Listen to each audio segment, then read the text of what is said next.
지난 주말 맨체스터 유나이티드와 맨유와 리버풀의 경기가 열렸습니다. 이 경기에서 맨유는 홈 경기임에도 불구하고 패배를 당했습니다. 결국 맨유는 리버풀에게 0대3으로 충격적인 패배를 기록했습니다. 이번 시즌이 시작된 이후 맨유는 1라운드부터 3라운드까지 경기력이 매우 부진했으며, 이러한 상황은 현지에서 에릭 테나흐 감독의 경질설이 제기되는 계기가 되었습니다. 경기 후 테나흐 감독은 기자로부터 선수들의 문제가 아니라 감독님의 전술 방식이 문제인 것 아니냐는 날카로운 질문을 받았고, 이에 크게 분노하며 인터뷰에 응했습니다. 이런 질문이 나왔다는 것 자체가 테나흐 감독에 대한 여론이 점점 나빠지고 있음을 보여줍니다. 물론 시즌 초반이라는 점에서 감독에게 더 많은 시간이 필요하다는 주장도 있겠지만, 지난 2년 동안 테나흐 감독이 맨유에서 구축한 팀이 여전히 작년과 같은 문제점을 드러내고 있다는 사실을 부정할 수는 없습니다. 특히 이번 경기에서 후방 빌드업 과정에서 카세미루가 2차례 실수를 저질러 실점을 허용했고, 카세미루를 교체한 후 들어간 마이누도 볼을 빼앗겨 추가 실점을 허용했습니다. 이런 실수들은 새로운 것이 아닙니다. 이미 지난 시즌에도 비슷한 상황들이 자주 발생했었고, 테나흐 감독이 카세미루에게 빌드업 역할을 과도하게 부여한 것이 주된 원인으로 지적되고 있습니다. 카세미루는 레알 마드리드 시절부터 빌드업보다는 전방 압박 해제 후 패스 연결에 강점을 보여왔습니다. 하지만 맨유에서는 카세미루가 수비 라인 앞에서 볼을 받고 전진하는 역할을 맡아야 하는데, 이는 그의 장점에 부합하지 않는 역할입니다. 맨유가 이번 경기에서 카세미루를 수비 라인 앞에 두고 그가 혼자서 상대팀의 압박을 풀어주는 상황이 자주 연출되었습니다. 마이누와 달로가 내려와 카세미루를 도울 때도 있었지만, 대부분 카세미루 혼자서 그 압박을 감당해야 했습니다. 리버풀은 소보슬라이를 통해 카세미루에게 강한 압박을 가했고, 카세미루는 탈압박에 어려움을 겪으며 실수를 범하게 된 것입니다. 카세미루는 빠른 원터치 패스로 전방으로 연결하는 능력이 뛰어나지만, 압박을 받을 때는 그 강점이 무용지물이 됩니다. 이는 테나흐 감독이 빌드업 과정에서 카세미루에게 지나친 역할을 맡기면서 나타난 문제라고 볼 수 있습니다. 지난 시즌에도 동일한 전술적 문제가 발생했음에도 불구하고 이번 시즌에도 전혀 개선되지 않았다는 점에서 감독의 전술적 한계가 드러나고 있습니다. 테나흐 감독이 아약스 시절에 사용했던 전술은 당시에는 성공적이었을지 모르나, 맨유에서는 카세미루 같은 선수가 그 역할을 소화하는 데에 한계를 보이고 있습니다. 아약스 시절 프랭키 더 용처럼 탈압박이 뛰어난 선수가 있으면 이런 전술이 효과적일 수 있지만, 맨유의 선수 구성은 이에 맞지 않습니다. 결국 테나흐 감독이 맨유에서 성공하려면 카세미루의 역할을 재조정하고 팀의 특성에 맞는 새로운 전술적 접근이 필요합니다. 현재 맨유의 문제는 단순히 선수 개개인의 실력 문제라기보다는 전술이 선수들의 역량과 맞지 않다는 데에 원인이 있습니다. 다음 경기에서도 비슷한 문제가 반복될 가능성이 큽니다. 테나흐 감독이 기존의 전술을 고수한다면 카세미루와 같은 선수들이 계속해서 압박을 받아 실수를 범할 수밖에 없습니다. 테나흐 감독이 팀을 장기적으로 이끌어가려면 아약스 시절의 전술을 맨유에 그대로 적용하기보다는 맨유만의 전술적 변화를 도모해야 합니다. 결론적으로 맨유는 현재 전술적인 문제를 해결하지 못하면 앞으로 더 큰 위기에 처할 수 있습니다. 테나흐 감독이 이 문제를 극복하지 못한다면 그에 대한 경질 요구는 더욱 거세질 것입니다. 특히나 지난 경기에서는 빌드업을 하다가 후방에서 카세미루가 2번 실수를 하면서 실점을 했고요. 그 다음에는 카세미루를 뺐더니 마이누가 볼을 빼앗기면서 실점을 했어요. 근데 이런 장면이 지난 시즌에는 없었냐? 지난 시즌에도 똑같은 장면들이 많이 있었죠. 일단 어떤 게 있냐면, 전술적으로 테나흐 감독이 카세미루에게 너무 빌드업에 대한 역할을 과중하게 맡겼다라는 이야기가 나올 수밖에 없어요. 왜냐면 카세미루는 레알 마드리드에 있을 때도 빌드업에 장점이 있는 선수가 아니었죠. 레알 마드리드에서도 모드리치나 크로스 이 두 명의 선수가 탈압박에 장점이 있다 보니까 물론 카세미루가 전방으로 패스를 찔러주는 것 자체는 잘해요. 카세미루가 방향 전환 패스라던가 롱 패스가 되게 좋기 때문에 압박을 받지 않는 상태에서 패스를 찔러주는 건 잘하거든요. 그래서 레알 마드리드에서도 모드리치나 크로스가 탈압박을 해주고 카세미루는 그쪽으로 압박이 분산될 때 앞쪽으로 패스를 찔러주는 이러한 역할을 맡았었습니다. 그런데 맨유에서는 지금 맨유가 지난 경기를 기준으로 마이누가 약간 올라가 있죠. 그 다음에 달로도 지난 경기에서는 많이 올라가 있었고요. 리산드로 마르티네스, 더리우트, 마즈라위 그리고 카세미루가 수비라인 앞에서 볼을 받아주는 역할을 하거든요. 그러니까 어쨌든 공격 라인과 수비 라인 이 사이 공간에 카세미루가 혼자 남아있을 때가 많아요. 물론 이 공간으로 마이누가 내려왔다. 올라갔다 달로가 들어왔다가 나갔다. 브루펜데스가 내려왔다 올라갔다. 이런 플레이들을 종종 가져가지만 기본은 카세미루가 수비라인 앞에 홀로 서 있는 형태가 많이 나옵니다. 근데 여기서 지난 경기에서 리버풀이 카세미루가 수비라인 앞에 혼자 있는 것을 공략을 하는 모습을 보여줬죠. 일단 맨유 같은 경우에는 카세미루를 수비형 미드필더로 두는 역삼각형의 미드필더 라인이었고 반대로 리버풀은 소보슬라이를 공격형 미드필더로 두는 정삼각형의 미드필더 라인이다 보니까 소보슬라이가 카세미루를 1대1로 압박을 했거든요. 그런데 여기서 카세미루가 탈압박에 부족한 선수이기 때문에 미스가 나오는 거잖아요. 그런데 예를 들면 지난 시즌의 경기를 보면 지난 시즌도 오나나가 영입되면서부터 페나우 감독이 후방에서의 빌드업을 굉장히 많이 가져가거든요. 그런데 지난 시즌도 카세미루가 수비라인 앞에 혼자서 위치하는 장면이 많았죠. 그리고 여기서 카세미루가 볼을 받아서 앞으로 전개를 하는 역할인데 이 장면을 보면 카세미루가 볼을 받을 때 상대 선수가 압박을 들어오고 있어요. 근데 여기서 카세미루가 압박을 당하다 보니까 약간 마음이 급해져서 원터치로 볼을 받자마자 내줬는데 이 패스가 부정확하게 가면서 앞에 있었던 브로 페르난데스를 넘어서 상대 선수에게 끊기는 장면이 나옵니다. 그래서 레알 마드리드 때도 그랬지만 카세미루가 압박을 받을 때 본인이 볼을 받아서 압박을 유려하게 탈압박하는 게 부족하니까 원터치로 방향 전환을 해주는 패스를 굉장히 많이 가져가요. 그리고 이 원터치 패스가 잘 들어갈 때는 순간적으로 타이밍이 빠르기 때문에 상대 수비라인 뒷공간으로 한 번에 찔러주는 패스가 카세미루의 장점이 될 때도 있거든요. 그런데 기본적으로는 테나흐 감독이 수비라인 앞에 카세미루를 두고 카세미루가 압박을 받을 때 카세미루가 볼을 받아서 앞으로 전개하는 상황이다 보니까 여기서 일단 문제가 생기는 거죠. 그래서 이런 장면이 나왔었잖아요. 이 장면을 보면 카세미루가 중원에 있을 때 수비라인 앞 공간에 카세미루가 위치하고 있는데 마이누가 이 장면에서는 내려와서 도와주고 있었거든요. 하지만 마이누를 붙잡고 있는 리버풀의 미드필더가 있었습니다. 그러다 보니까 카세미루에게 패스를 보내주고 여기서 이제 카세미루가 방향 전환을 해주는 이런 것을 의도를 했는데 카세미루가 내려오면서 볼을 받을 때 압박을 당하는 순간 여기서 볼을 빼앗기는 장면이 나와요. 그러니까 이제 문제가 생기는 거거든요. 그리고 사실 카세미루가 저렇게 볼을 받았을 때 압박을 당하는 순간 탈압박이 부족하기도 하지만 기본적으로 빌드업을 할 때 빌드업의 체계를 만들어가는 과정에는 카세미루가 그렇게 좋은 선수가 아니죠. 이게 지난 시즌의 장면인데요.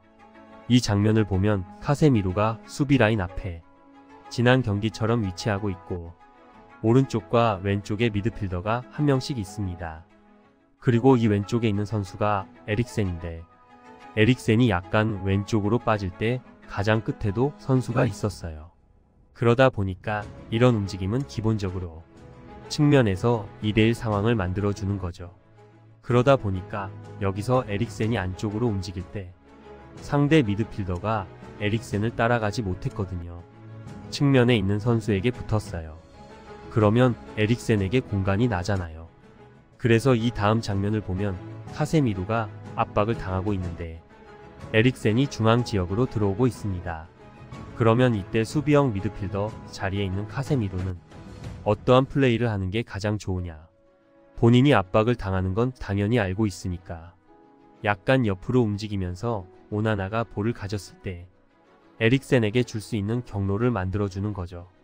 이런 움직임이 사실은 빌드업에 매우 능한 미드필더들이 보여주는 움직임이거든요. 그런데 카세미루가 이 앞 공간에서 나오질 않습니다. 그러다 보니까 카세미르에게는 수비가 붙어 있어서 오나나가 카세미르에게는 줄 수가 없고, 뒤쪽에 있는 에릭센에게는 공간이 있는데 카세미르가 가로막고 있기 때문에 오나나가 패스를 주기 쉽지 않은 상황이에요. 그러다 보니까 여기서 우물쭈물하다가 결국에는 에릭센을 압박하러 한 명의 선수가 올라와서 에릭센의 루트도 없어져 버리게 됩니다. 그러면서 이제 오나나가 약간 줄 곳이 없으니까 측면에서 공격수가 달려 나오면서 오나나를 압박하기 시작하죠. 그래서 오나나가 결국엔 줄 곳이 없어서 그냥 뻥 차내는 이런 장면이 나오거든요. 그러니까 이거는 사실 지난 시즌도 카세미루를 수비 라인 앞에 두었을 때 빌드업에 대한 문제가 자주 나온다는 건 이미 확인이 되어 있었던 상태였어요. 그런데 지난 경기에서 똑같이 카세미루를 앞 공간에 두고 카세미루가 볼을 받아서 전개하기를 바라는 전술을 쓰다 보니까 또다시 문제가 나오는 거고, 그거는 카세미루의 장점이 아니죠. 그리고 기본적으로 테나야 감독이 어떤 형태를 원하냐면 이것도 이제 아약스 시절에 많이 썼던 방식인데, 수비 라인 앞 공간에 있는 선수가 상대의 전방 압박을 받게 되잖아요. 자연스럽게. 그리고 상대가 라인을 맞춰주면서 수비 블럭을 만듭니다. 그럼 이 블럭 안에서 수비형 미드필더가 볼을 잡았을 때 당연히 상대 선수들이 가운데로 모여들면서 압박을 시작하겠죠. 근데 여기서 아야크스 시절에는 더용이 볼을 안 뺏기는 능력을 너무나 잘 보여줬어요. 그렇기 때문에 바르셀로나를 갔겠죠. 그래서 테나 감독이 어떤 형태의 빌드업을 좋아하냐면 안쪽으로 일단 패스를 넣어줍니다. 그러면 만약에 예를 들어서 카세미루가 볼을 잡을 때 수비가 달려드는 순간 여기서 볼을 지켜낸 다음에 앞으로 볼을 방출만 해주면 상대가 모여드는 만큼 주변에 공간이 많이 생기니까 여기서 이점을 가져갈 수 있다. 상대를 끌어들이는 역할로 수비 라인 앞에 있는 수비형 미드필더를 활용을 많이 해요. 그래서 예를 들면 이제 이 장면이 지난 시즌 FA컵에서 맨유와 리버풀이 만났을 때입니다. 똑같은 팀이 만났었던 경기였는데 이때는 수비 라인 앞 공간에 마이누가 굉장히 잘했어요. 수비 라인 앞에 마이누가 혼자 위치하고 있죠. 그리고 마이누에게 일단 패스를 보내줍니다.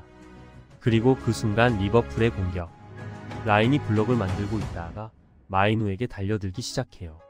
근데 여기서 마이누가 혼자 위치하고 있지만 이날 마이누의 컨디션이 되게 좋아서 마이누가 여기서 리버풀의 선수들이 달려드는데 볼을 지켜내는데 성공을 합니다. 그런데 리버풀의 선수들이 순간적으로 모여들다 보니까 주변에 공간이 발생을 하죠. 근데 여기서 마이누가 이겨낸 다음에 앞쪽으로 달려나가는 선수에게 패스를 넘겨주니까 순간적으로 마이누에게 쏠렸던 리버풀의 선수들이 무용지물이 되면서 반대편에서 맨유가 공간을 활용하기 시작하는 거죠. 그래서 이 패스 한 방에 순간적으로 맨유가 넓은 공간을 쓰기 시작하고 여기서 리버풀의 뒷공간을 공략할 수 있는 이런 장면이 나오거든요. 반면에 어제 경기를 보면 어제 경기 카세미루가 나가고 마이누가 수비 라인 앞에 위치하고 있는데 이 장면을 보시면 사실은 카세미루 대신 투입된 콜리어가 많이 올라가 있죠. 전반전에 마이누의 역할을 콜리어가 했어요. 그러다 보니까 마이누가 이제 수비 라인 앞에서 카세미루의 역할을 하는 건데 이때도 보시면 마이누가 혼자 내려가서 볼을 받습니다. 그리고 상대 공격 라인의 압박을 받기 시작하죠. 여기서 마이누가 이 압박을 이겨내고 돌아서면 그러면 리버풀의 선수들이 앞쪽에 많이 배치되어 있으니까 역습이 되는 거거든요. 근데 여기서 끼면 문제가 되는 거죠. 근데 어제는 뺏겼죠. 그래서 뺏기자마자 역습. 여기서 리버풀이 득점을 하는.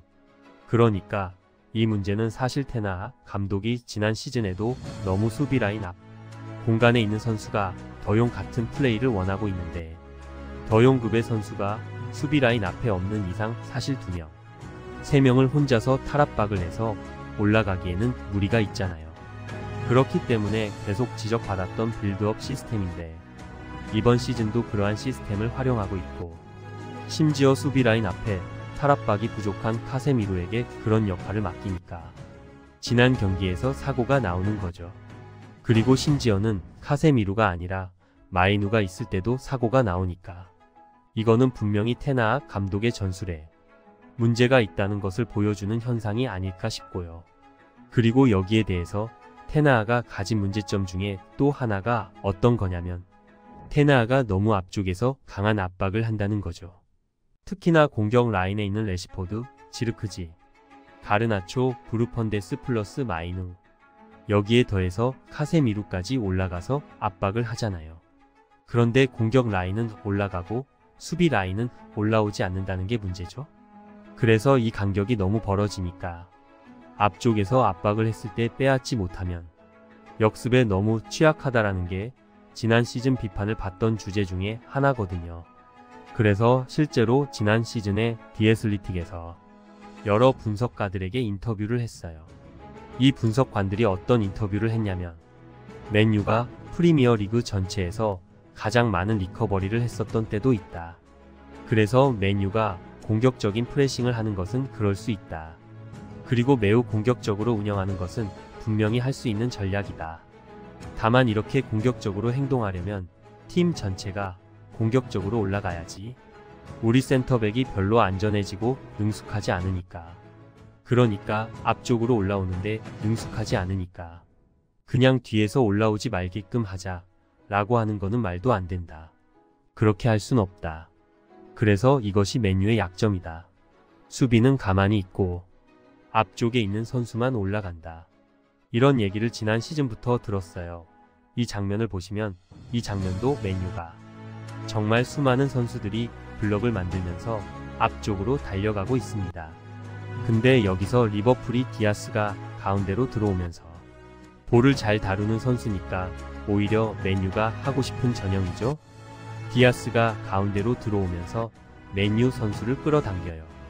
끌어당겼다가 순간적으로 본인에게 끌려오니까 이 뒷공간으로 패스를 넣어줍니다.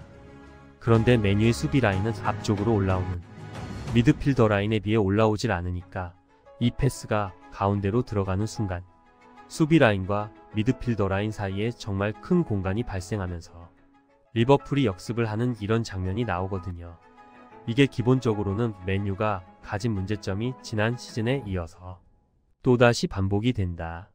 그리고 이러한 반복이 된다는 것은 결국에 테나 감독이 괜히 경질 이야기가 나오는 게 아니라 몇 시즌간 압박에 대한 문제와 빌드업에 대한 문제, 이 문제를 고치지 못하고 있기 때문에 응당이 나올 수밖에 없는 반응이다. 그런데 어쨌든 지금 테나 감독이 운이 좋게도 어매치 브레이크를 앞두고 패배를 했잖아요.